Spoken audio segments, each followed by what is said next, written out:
Hey guys, Sam here from Song 101, and in this video we're going to be learning about song structures. We're going to be looking at the four main forms that songwriters use when they're writing songs and when you should use each one in order to create certain effects.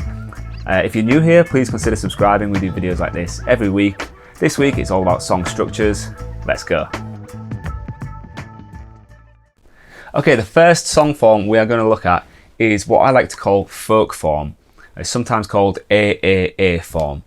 Now what the A's stand for are verses. Basically it's A section and another A section and another A section. And so it's just verse, verse, verse. And there can be 3 verses, 4 verses, 5 verses, as many verses as you want. Now what a verse is good for is telling stories. That's what the verse is there for. So this form is great for long stories because you have loads of verses. A good example of this is Simon and Garfunkel's The Sound of Silence. So a lot of people think this is a pop song because it was so popular, but it's a folk song really. It just goes verse, verse, verse, verse, verse.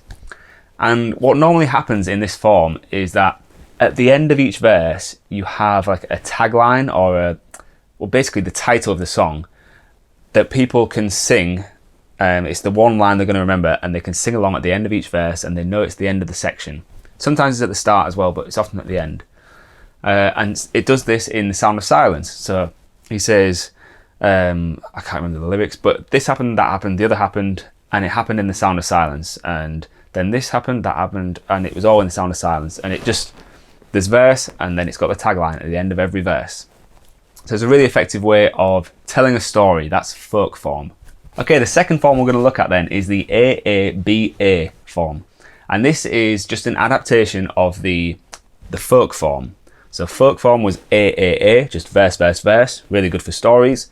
The AABA form is when you want to add a twist in the story. That's what the B section is for.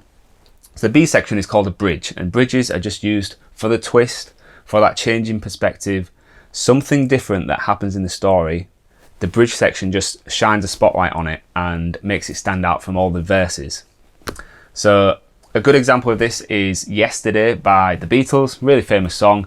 It starts with 2 verses, it then goes into the bridge, and you suddenly realise what he's been talking about in the 2 verses. And then you go into another verse, which kind of rounds it off. And that could be the end of the song, but it repeats the last bridge in the verse, so it's just like an extended AABA form. So yeah, that's AABA. The bridge is for the twist in the story. Okay, form number 3 then is the verse-chorus form. And again, this just builds on the folk form. So folk form was AAA. And remember how we said at the end of each A section, the end of each verse, there was the title or a tagline or something that the listener can sing along and hook onto. What the verse-chorus form does is it takes that idea and it says instead of having one line, we'll just make that into a whole new section. So it'll be verse, chorus, verse, chorus, verse, chorus. And what this does is it makes the chorus really easy to sing along because it's repeated so many times. Now the trouble is if you've extended this tagline to make it into a whole section, it actually makes it harder to repeat because it's longer. So when you do this form, verse, chorus, you've got to make the chorus really, really simple to sing and really easy to remember lyrically. So a great example of this is Hallelujah by Leonard Cohen. So I'm sure we all know this song, but the chorus, it's one word, it's just hallelujah 4 times, and it's really easy to sing and really memorable. You can imagine it in like a folk club where he sings the verse on his own and then he sings the chorus the first time on his own, and by the time he gets to the 5th chorus, it's like everyone knows how it goes and everyone's singing harmonies and all that kind of stuff. So that's how verse-chorus form works. There's also sometimes a bridge put in there if the story needs a twist as well. So you can also have the bridge in verse-chorus. Okay, form number 4 then is what I like to call pop form. And what this does is it takes the verse-chorus form and adds in a pre-chorus. So a pre-chorus is a section that comes before the chorus. And the function of the pre-chorus is to lift the chorus more. So it's more a musical thing than a lyrical thing.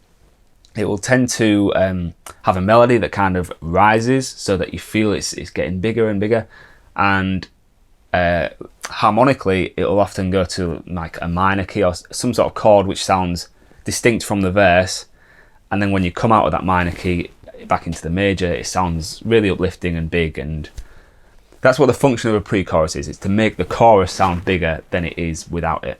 Now, the reason I call this pop form is because it's used in so many pop songs. If you want to find a good example of this, just put the radio on. It'll be pretty much 90% of songs that you hear. And when I say pop music, what I mean is not jazz, not classical, and not world music. Like pretty much everything else is pop music. So yeah, it includes rock, metal, funk, reggae, singer-songwriter, country, all that kind of stuff. To me, it's all popular music.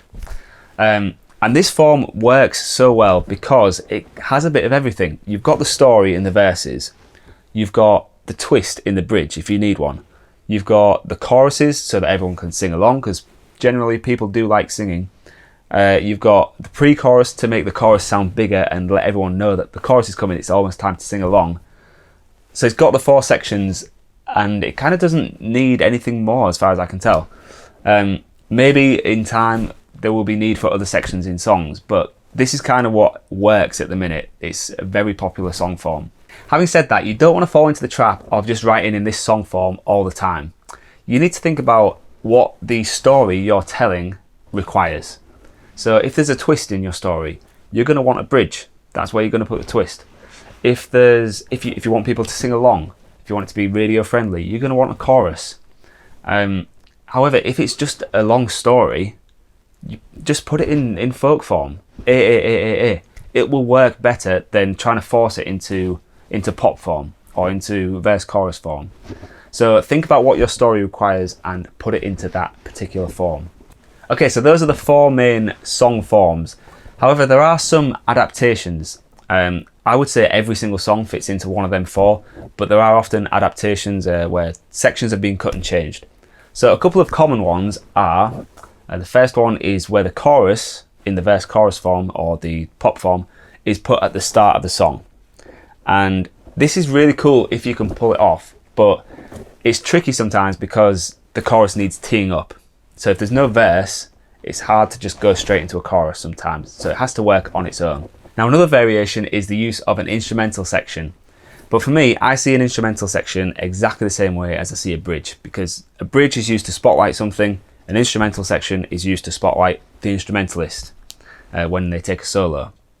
And if you think about it, that's why instrumentals are popular in certain genres, because, for instance, like rock, blues, country, jazz, instrumentals are quite popular in there because the kind of people who listen to them genres tend to be a bit more musically aware. They might have studied music, they might play guitar a little bit, and they really appreciate a good guitar solo or a good improvised melody on whatever instrument it is. So they tend to work better in certain genres, whereas in like mainstream pop, the kind of people who listen to mainstream pop don't care if you can twiddle your fingers really fast, or you can play a sharp 9 over a minor 7 chord. I don't know.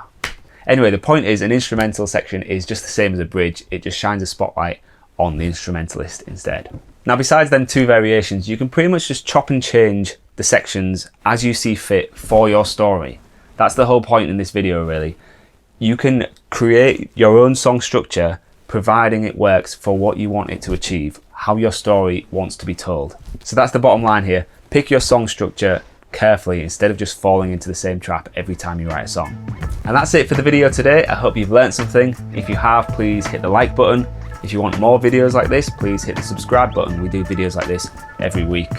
Until the next one, I hope you keep writing, and I'll see you soon. Adios.